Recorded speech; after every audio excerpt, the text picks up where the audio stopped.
നമ്മളിൽ പലരും വിചാരിക്കുന്നത് എക്സ്പെൻസീവ് ആയിട്ടുള്ള സ്കിൻ കെയർ പ്രോഡക്ട്സ് യൂസ് ചെയ്താൽ മാത്രമാണ് സെലിബ്രിറ്റീസിനെ പോലെയുള്ള അല്ലെങ്കിൽ അത്രയും ഗ്ലോ കിട്ടുന്ന ആ ഒരു ഫ്ലോലെസ് സ്കിന്ന് നമുക്ക് അച്ചീവ് ചെയ്യാൻ പറ്റുള്ളൂ എന്നാണ്. പക്ഷേ സത്യം അതല്ല. നമുക്ക് നമ്മുടെ വീട്ടിലുള്ള ഐറ്റംസ് വെച്ചിട്ട് അഫോർഡബിൾ ആയിട്ടുള്ള നാച്ചുറൽ ഇൻഗ്രീഡിയൻസ് വെച്ച് തന്നെ നമുക്ക് നല്ല ഫ്ലോലെസ് ആയിട്ടുള്ള സ്കിന്ന് നന്നായിട്ട് ഗ്ലോ ആകുന്ന രീതിയിലുള്ള നമ്മുടെ സ്കിന്നിനെ മെയിൻറ്റെയിൻ ചെയ്ത് കൊണ്ടുപോകാനായിട്ട് പറ്റും. അപ്പോൾ നിങ്ങൾക്ക് അതെങ്ങനെയാണ് മെയിൻറ്റെയിൻ ചെയ്ത് കൊണ്ടുപോകേണ്ടത്, നാച്ചുറൽ ആയിട്ടുള്ള ഒരു ഗ്ലോ എങ്ങനെ കിട്ടാമെന്ന് അറിയണം എന്നുണ്ടെങ്കിൽ ഈ വീഡിയോ നിങ്ങൾ സ്കിപ്പ് ചെയ്യാതെ മുഴുവനും കണ്ടു നോക്കണം. തീർച്ചയായിട്ടും നിങ്ങളൊരു നാച്ചുറൽ സ്കിൻ കെയറിനോട്ട് താല്പര്യമുള്ളവരാണെങ്കിൽ നിങ്ങൾക്ക് വളരെയധികം യൂസ്ഫുൾ ആയിട്ടുള്ള വീഡിയോ ആയിരിക്കും. ഒട്ടും സ്കിപ്പ് ചെയ്യരുത്, മുഴുവനും കാണാൻ ഞാൻ കുറേ ടിപ്സൊക്കെ പറഞ്ഞു പോകുന്നുണ്ട്. ഒപ്പം ഇതുവരെയും നമ്മുടെ യൂട്യൂബ് ചാനൽ സബ്സ്ക്രൈബ് ചെയ്യാത്ത ആരെങ്കിലും ഉണ്ടെങ്കിൽ ഒന്ന് സബ്സ്ക്രൈബ് ചെയ്ത് സപ്പോർട്ട് ചെയ്യുക. ഈ വീഡിയോ നിങ്ങൾക്ക് വളരെ യൂസ്ഫുൾ ആയിരിക്കും, അതുകൊണ്ട് തന്നെ ലൈക്ക് ചെയ്യാനും മറന്നു പോകരുത്. ആരെങ്കിലും എന്നെ ആദ്യമായിട്ടാണ് കാണുന്നതെങ്കിൽ welcome to my YouTube family. Makeup ഒക്കെ ഇട്ടിട്ടുണ്ടെങ്കിൽ അതൊക്കെ റിമൂവ് ചെയ്യുക. സ്കിന്നിൽ മേക്കപ്പ് അല്ലെങ്കിൽ പൊടി പടലങ്ങളൊക്കെ മാറാനായിട്ട് ക്ലെൻസർ ആൻഡ് ഫേസ് വാഷ് ഒക്കെ യൂസ് ചെയ്ത് നന്നായിട്ട് ക്ലീൻ ചെയ്യുക. അടുത്തതായിട്ട് ഒരു ബൗളിൽ നമ്മൾ എടുക്കുന്നത് ആദ്യത്തെ ഇൻഗ്രീഡിയൻ്റ് ആയിട്ട് ചന്ദനത്തിൻ്റെ പൊടിയാണ്. ഇത് അങ്ങാടി മരുന്ന് കടകളിലും ആയുർവേദ ഷോപ്സിലൊക്കെ കിട്ടും. മുഖത്തിടാനുള്ളതെന്ന് ചോദിച്ച് മേടിച്ചാൽ മതി, ചന്ദനത്തിൻ്റെ പൊടി കിട്ടും.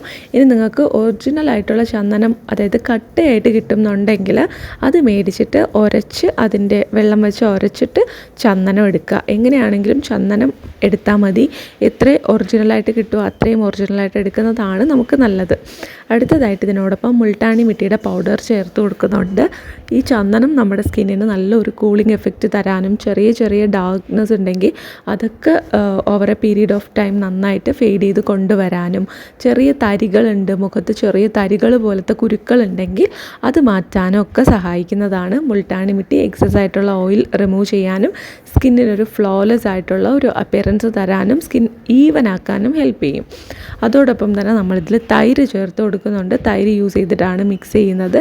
തൈര് നമുക്ക് സൺ ടാൻ ഉണ്ടെങ്കിൽ അതൊക്കെ മാറ്റാനും, കുറേ ദിവസം നമ്മളിത് കണ്ടിന്യൂസ് ആയിട്ട് യൂസ് ചെയ്താൽ കംപ്ലീറ്റ് സൺ ടാനും മാറിയിട്ട് പിഗ്മെൻറ്റേഷൻ ഉണ്ടെങ്കിൽ അതൊക്കെ മാറിയിട്ട് നമുക്ക് നല്ലൊരു ഗ്ലോ കിട്ടും. സ്കിന്നിനെ നന്നായിട്ട് ഹൈഡ്രേറ്റ് ചെയ്യാനും മോയ്സ്ചറൈസ് ചെയ്യാനും ഹെൽപ്പ് ചെയ്യുന്നതോടൊപ്പം തന്നെ ഡാർക്ക് സ്പോട്ട്സ് ഉണ്ടെങ്കിൽ, കറുത്ത പാടുകൾ ഉണ്ടെങ്കിൽ അത് മാറ്റാനും സഹായിക്കും. ഒറ്റ ദിവസം കൊണ്ടോ അല്ലെങ്കിൽ നിങ്ങൾക്കൊരു 2-3 ദിവസം യൂസ് ചെയ്തു എന്ന് പറഞ്ഞിട്ട് ഇൻസ്റ്റൻ്റായിട്ട് ആ ഒരു ഡാർക്ക്നെസ്സോ അല്ലെങ്കിൽ കറുത്ത പാടുകളോ കംപ്ലീറ്റ്ലി മാറണം എന്നില്ല. പക്ഷെ ഒരു ഇൻസ്റ്റൻറ്റ് ഫെയർനെസ്സും ബ്രൈറ്റ്നെസ്സും ഒക്കെ നമുക്ക് എന്തായാലും അറിയാൻ പറ്റും. ഡെഡ് സെൽസൊക്കെ മാറും, ഒരു ഡൾനെസ് ഒക്കെ ഉണ്ടെങ്കിൽ അതൊക്കെ മാറും. പക്ഷേ ആ ഒരു കറുത്ത പാടുകളുണ്ട്, നല്ലൊരു ഡാർക്ക്നെസ് ഉണ്ട് എന്നുണ്ടെങ്കിൽ, പിഗ്മെൻറ്റേഷനൊക്കെ ഉണ്ടെങ്കിൽ അത് നിങ്ങളിത് കണ്ടിന്യൂസ് യൂസ് ചെയ്യണം. റെഗുലറായിട്ട് യൂസ് ചെയ്താൽ മാത്രമാണ് ആ ഒരു ഇത് മുഴുവനായിട്ട് മാറ്റിയെടുക്കാൻ പറ്റുള്ളൂ. അപ്പോൾ ആഴ്ചയിൽ ഒരു 3 ദിവസം വച്ചിട്ട് കണ്ടിന്യൂസ് ആയിട്ട് ഈ ഒരു പാക്ക് യൂസ് ചെയ്യുക. അല്ലെങ്കിൽ നിങ്ങൾ എന്താ ചെയ്യേണ്ടതെന്ന് വെച്ചാൽ ആഴ്ചയിൽ 3 ദിവസം ഈ ഒരു പാക്ക് അപ്ലൈ ചെയ്ത് കൊടുക്കുക. അല്ലാതെ ബാക്കിയുള്ള ദിവസങ്ങളിൽ തൈര് മാത്രമായിട്ട് പിഗ്മെൻറ്റേഷൻ ഉള്ളിടത്ത് അപ്ലൈ ചെയ്ത് കൊടുക്കുക. തൈര് മാത്രം അപ്ലൈ ചെയ്താൽ നമുക്കത് over A period of time നന്നായിട്ട് വ്യത്യാസം അറിയാൻ പറ്റും. പെട്ടെന്ന് നമുക്കത് മാറ്റിയെടുക്കണം എന്നാണെങ്കിൽ ഏറ്റവും ഈസി ആയിട്ട് ചെയ്യാൻ പറ്റുന്നതാണ്.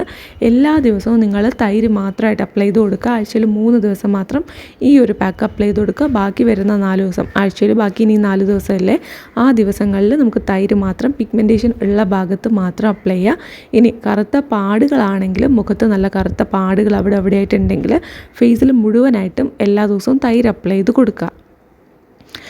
അതായത് മറ്റേ 4 ദിവസങ്ങളിൽ ഈ പാക്ക് നമ്മൾ യൂസ് ചെയ്യാത്ത 4 ദിവസങ്ങളിലും തൈര് മാത്രമായിട്ട് സ്കിന്നിലോട്ട് അപ്ലൈ ചെയ്ത് കൊടുക്കുക. അല്ലാത്തപ്പോൾ ഈ ഒരു പാക്ക് അപ്ലൈ ചെയ്ത് കൊടുക്കുക. ഇങ്ങനെ നിങ്ങളൊരു 1 മന്ത് കണ്ടിന്യൂ ചെയ്താൽ നിങ്ങളുടെ സ്കിന്നിലുണ്ടാകുന്ന മാറ്റം നിങ്ങൾക്ക് തന്നെ നോക്കി കാണാൻ പറ്റും. അത്രയും വിസിബിൾ ആയിട്ടുള്ള ചേഞ്ച് ആയിരിക്കും. ആൾക്കാരൊക്കെ നിങ്ങളോട് ചോദിക്കും, എന്താ ചെയ്തത്, എന്തെങ്കിലും ട്രീറ്റ്മെൻറ്റ് ചെയ്തായിരുന്നോ, ഫേഷ്യൽ ചെയ്തായിരുന്നോ എന്നൊക്കെ ചോദിക്കും. സോ അത്രമാത്രം റിസൾട്ട് നമുക്ക് കിട്ടും.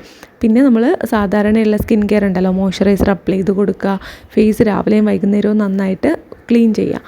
ഓവറായിട്ട് ക്ലീൻ ചെയ്യരുത്. ഇപ്പോൾ ഉച്ചയ്ക്കും വൈകുന്നേരവും പിന്നെ ഒരു 10 മണിക്കും ഒക്കെ നിങ്ങളിങ്ങനെ ഫുൾ ടൈം സോപ്പും ഒക്കെ യൂസ് ചെയ്തിട്ട് ഫേസ് വാഷ് ചെയ്യരുത്. സോപ്പ് യൂസ് ചെയ്തിട്ട് അല്ലെങ്കിൽ ഫേസ് വാഷ് യൂസ് ചെയ്തിട്ട് മുഖം കഴുകുന്നത് രണ്ടാണ് മാക്സിമം. അതല്ലെങ്കിൽ ഒരു തവണ കൂടെ നിങ്ങൾക്ക് ഉച്ചയ്ക്കൊക്കെ ഒന്ന് ഫ്രഷ് ആവണം എന്നുണ്ടെങ്കിൽ ഒരു 3 തവണ നിങ്ങൾക്ക് ഫേസ് വാഷ് യൂസ് ചെയ്ത്, പുറത്ത് പോകുന്നവരാണ്, ഒരുപാട് പൊടി അടിക്കുന്നവരാണെങ്കിൽ ചെയ്യാം. വീട്ടിലിരിക്കുന്നവരാണെങ്കിൽ നിങ്ങൾ രാവിലെയും വൈകുന്നേരവും മാത്രം മുഖം ക്ലീൻ ചെയ്താൽ മതി. അല്ലാതെ എപ്പോഴും കഴുകേണ്ട കാര്യമില്ല.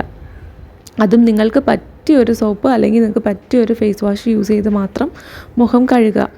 ഇത് 2 തവണ മാത്രം ചെയ്യുക. രാവിലെയും വൈകുന്നേരവും രാത്രിയും മാത്രം ചെയ്താൽ മതി.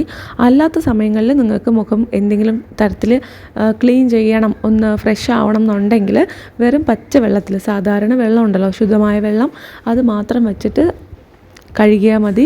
ആ വെള്ളം വെച്ച് ഇടയ്ക്കിടയ്ക്ക് മുഖം കഴുകുന്നത് നല്ലതാണ് കേട്ടോ. അപ്പോൾ നിങ്ങൾ പുറത്തൊക്കെ യാത്ര ചെയ്യുന്നവരാണ്, സ്കൂളിൽ അല്ലെങ്കിൽ കോളേജിൽ ഓഫീസിലൊക്കെ പോകുന്നവരാണെങ്കിൽ നിങ്ങൾക്ക് ഒരു 10 മണി അല്ലെങ്കിൽ എപ്പോഴാണ് ഉച്ചയ്ക്കൊക്കെ സമയം കിട്ടുന്ന സമയത്ത് വൈകുന്നേരങ്ങളിലൊക്കെ നന്നായിട്ട് നമുക്ക് ആ ഒരു വെള്ളം, പച്ചവെള്ളം മാത്രം യൂസ് ചെയ്തിട്ട് മുഖം കഴുകാം. സോപ്പോ യൂസ് ചെയ്തിട്ടാണ് മുഖം കഴുകുന്നതെങ്കിൽ ഉറപ്പായിട്ട് നമ്മളൊരു മോയ്സ്ചറൈസർ അപ്ലൈ ചെയ്ത് കൊടുക്കണം. അതിനുശേഷം രാവിലെയും വൈകുന്നേരവും സാധാരണ നമുക്ക് സ്കിൻ കെയർ ചെയ്യാൻ അറിയാമായിരിക്കുമല്ലോ, അത് ചെയ്ത് കൊടുക്കുക. ടോണർ, സിറം ഒക്കെ അപ്ലൈ ചെയ്യുന്നവരാണെങ്കിൽ അത് എപ്പോഴാണോ നിങ്ങൾ ചെയ്യുന്നത് അതിനനുസരിച്ചിട്ട് ചെയ്ത് കൊടുക്കുക. സ്കിൻ കെയർ പ്രോപ്പറായിട്ട് ചെയ്യുക കേട്ടോ. നിങ്ങൾക്ക് എക്സ്പെൻസീവ് ആയിട്ടുള്ള സിറംസ് വാങ്ങാൻ പറ്റില്ല, എക്സ്പെൻസീവ് ആയിട്ടുള്ള ടോണർ, മോയ്സ്ചറൈസർ ഒന്നും വാങ്ങാൻ പറ്റുന്നില്ല എന്നാണെങ്കിൽ ബേസിക് ആയിട്ടുള്ള സാധനങ്ങൾ വാങ്ങിച്ചാൽ മതി. എന്നാൽ സ്കിന്നിനകത്ത് അത് കാരണം നമുക്ക് പ്രോബ്ലംസ് ഒന്നും ഉണ്ടാവില്ല എന്നുറപ്പുള്ള ഐറ്റംസ് വളരെ അഫോർഡബിൾ ആയിട്ട് വാങ്ങിയാൽ മതി. എന്നിട്ട് സ്ഥിരമായിട്ട് കൺസിസ്റ്റൻ്റ് ആയിട്ട് ഒരു പാക്ക് അപ്ലൈ ചെയ്യുകയോ തൈര് മാത്രമായിട്ട് അപ്ലൈ ചെയ്യുകയോ ഒക്കെ ചെയ്ത് വന്നാൽ നമ്മുടെ സ്കിന്നിൽ എക്സ്പെൻസീവ് ആയിട്ടുള്ള പ്രോഡക്റ്റ്സ് യൂസ് ചെയ്യുന്ന അതേ മാറ്റം കൊണ്ടുവരാനായിട്ട് സാധിക്കും. അത്രമാത്രം നമുക്ക് റിസൾട്ട് തരുന്ന സംഭവങ്ങളാണ് ഈ ഒരു നാച്ചുറൽ ഹോം റെമഡീസ്. ഇപ്പോൾ ഞാൻ യൂസ് ചെയ്യുന്ന പാക്ക് ഉണ്ടല്ലോ, അത് നിങ്ങൾക്ക് ഒരാഴ്ചയിൽ 3 ദിവസമൊക്കെ അപ്ലൈ ചെയ്ത് കൊടുക്കാം. പിന്നെ സ്ക്രബിങ് ഉണ്ടെങ്കിൽ ഈ ഒരു പാക്ക് തന്നെ ചന്ദനത്തിൻ്റെ പൊടിയിൽ ചെറിയ തരികളൊക്കെ ഉണ്ട്. മുൾട്ടാനി മിട്ടി ഒരു ഡീപ്പ് ക്ലെൻസറാണ്. അതുകൊണ്ട് തന്നെ ഇത് വെച്ച് തന്നെ നമുക്കൊരു സ്ക്രബൊക്കെ കൊടുക്കാം. വാഷ് ചെയ്യുന്ന സമയത്ത് മാത്രം ചെറിയൊരു മസാജ് കൊടുത്തിട്ട് വാഷ് ചെയ്താൽ മതി. ഈ ഒരു പാക്ക് അപ്ലൈ ചെയ്ത് 15 മിനിറ്റ് വെയിറ്റ് ചെയ്യുക. 15 മിനിറ്റ് കഴിഞ്ഞിട്ട് നന്നായിട്ട് വെള്ളം ഒഴിച്ച് ചെറിയൊരു സ്ക്രബ് മസാജ് കൊടുത്ത് ആഴ്ചയിൽ 1-2 ദിവസം അത് മാത്രം മതി. ആ ഒരു ടൈമിൽ നന്നായിട്ട് നമുക്ക് വാഷ് ചെയ്ത് ക്ലീൻ ചെയ്തെടുക്കാവുന്നതാണ് ഫേസിനെ. പിന്നെ ഇത് നിങ്ങൾക്ക് ഏതൊരു പ്രായക്കാർക്കും യൂസ് ചെയ്യാം. 18 വയസ്സിന് മുകളിലുള്ള എല്ലാവർക്കും യൂസ് ചെയ്യാൻ പറ്റുന്നതാണ്. ഇതിൽ നമ്മൾ യൂസ് ചെയ്തിട്ടുള്ള തൈരാണ്. തൈര് സെറ്റാവാത്തവർ വരെ ജെല്ല് ചേർത്ത് യൂസ് ചെയ്യാം. തക്കാളിയുടെ നീരുണ്ടല്ലോ, അതും ചേർത്ത് യൂസ് ചെയ്യാവുന്നതാണ്. അപ്പോൾ ഞാനിവിടെ 15 മിനിറ്റ് വെച്ചിട്ട് നമ്മുടെ ഫേസ് ഒന്ന് നന്നായിട്ട് വാഷ് ചെയ്തിട്ടുണ്ടായിരുന്നു. പിന്നെ എക്സസ് ആയിട്ടുള്ള വെള്ളം തുടച്ച് മാറ്റുന്നുണ്ട്. ഒരു സോഫ്റ്റ് ആയിട്ടുള്ള ടവൽ വേണം നമ്മൾ മുഖത്ത് യൂസ് ചെയ്യാനായിട്ട്. ഹാർഡായിട്ടുള്ള പരന്നിരിക്കുന്ന പരിക്കനായിട്ടുള്ള ടവലൊന്നും തന്നെ യൂസ് ചെയ്യരുത്. പിന്നെ എപ്പോഴും ജെൻറ്റിലായിട്ട് വലിച്ച് തുടയ്ക്കാണ്ട് ജസ്റ്റ് ഒന്നിങ്ങനെ എക്സസ് ആയിട്ടുള്ള വെള്ളം മാത്രം ഇങ്ങനെ ഒന്ന് ജസ്റ്റ് ഡാബ് ചെയ്തെടുക്കുക. ഇപ്പോൾ എക്സസ് ആയിട്ടുള്ള വെള്ളം നമുക്ക് പുറത്തോട്ട് വന്നിട്ടുണ്ട്, നമ്മുടെ ടവൽ അബ്സോർബ് ചെയ്തിട്ടുണ്ടെങ്കിൽ വീണ്ടും തുടച്ച് കംപ്ലീറ്റ്ലി ഡ്രൈ ആകുന്നവരെ ഇരിക്കരുത്. ആ ഒരു ചെറിയ നനവ് സ്കിന്നിൽ എപ്പോഴും കീപ്പ് ചെയ്യുക. എന്നിട്ട് അപ്പോൾ തന്നെ നമ്മളൊരു മോയ്സ്ചറൈസർ അപ്ലൈ ചെയ്ത് കൊടുക്കുക. ഇപ്പം ഞാൻ യൂസ് ചെയ്യുന്നത് ഡോട്ട് ആൻഡ് കിയുടെ മോയ്സ്ചറൈസറാണ്. അലോവേര ജെല്ലും ഞാൻ ഉപയോഗിക്കാറുണ്ട് മോയ്സ്ചറൈസറായിട്ട്. ഏതാണോ എനിക്ക് അന്നേരം സ്കിന്നിന് ആവശ്യമായിട്ട് തോന്നുന്നത്, ഒരു ഡീപ്പ് മോയ്സ്ചറൈസേഷൻ ആവശ്യമാണോ അല്ല സിമ്പിളായിട്ടൊരു മോയ്സ്ചറൈസേഷൻ മതിയോ എന്ന് നോക്കിയിട്ടാണ് രണ്ടും ഞാൻ മാറ്റി യൂസ് ചെയ്യുന്നത്. പിന്നെ ചില സമയങ്ങളിൽ ഇത് മിക്സ് ചെയ്തും യൂസ് ചെയ്യാറുണ്ട്. മുന്നത്തെ വീഡിയോസിലൊക്കെ അത് എപ്പോഴാണ് എങ്ങനെയാണെന്നൊക്കെ ഞാൻ കാണിച്ചു തന്നിട്ടുണ്ട്, പറഞ്ഞും തന്നിട്ടുണ്ട്. സോ മുന്നത്തെ വീഡിയോസൊക്കെ നിങ്ങൾ കണ്ടു നോക്കുക കേട്ടോ. നിങ്ങൾക്ക് വളരെ യൂസ്ഫുള്ളായിരിക്കും. കുറേ ടിപ്സ് ആൻഡ് ട്രിക്സ് ഒക്കെ ഞാൻ ഷെയർ ചെയ്തിട്ടുണ്ട്. അപ്പോൾ പുതിയ സബ്സ്ക്രൈബേഴ്സാണ്, പുതിയ വ്യൂവേഴ്സ് ആണെങ്കിൽ നിങ്ങൾക്ക് ആ ഒരു വീഡിയോസൊക്കെ വളരെ ഹെൽപ്ഫുള്ളായിരിക്കും. നമ്മൾ ഇതുവരെ കടന്നു വന്ന ഒരു സ്കിൻ കെയർ ജേർണി നിങ്ങൾക്ക് തീർച്ചയായിട്ടും കാണാൻ പറ്റും. സൂപ്പർ റിസൾട്ട് കിട്ടുന്ന പാക്കാണ്. തീർച്ചയായിട്ടും എല്ലാവരും ട്രൈ ചെയ്ത് നോക്കണം. വളരെ യൂസ്ഫുള്ളായിരിക്കും. ഇഷ്ടപ്പെട്ടാൽ ലൈക്ക് ചെയ്യാനും നമ്മുടെ ചാനൽ സബ്സ്ക്രൈബ് ചെയ്യാനും ആരും മറക്കല്ലേ. അടുത്ത വീഡിയോയിൽ കാണാം. ടാറ്റാ.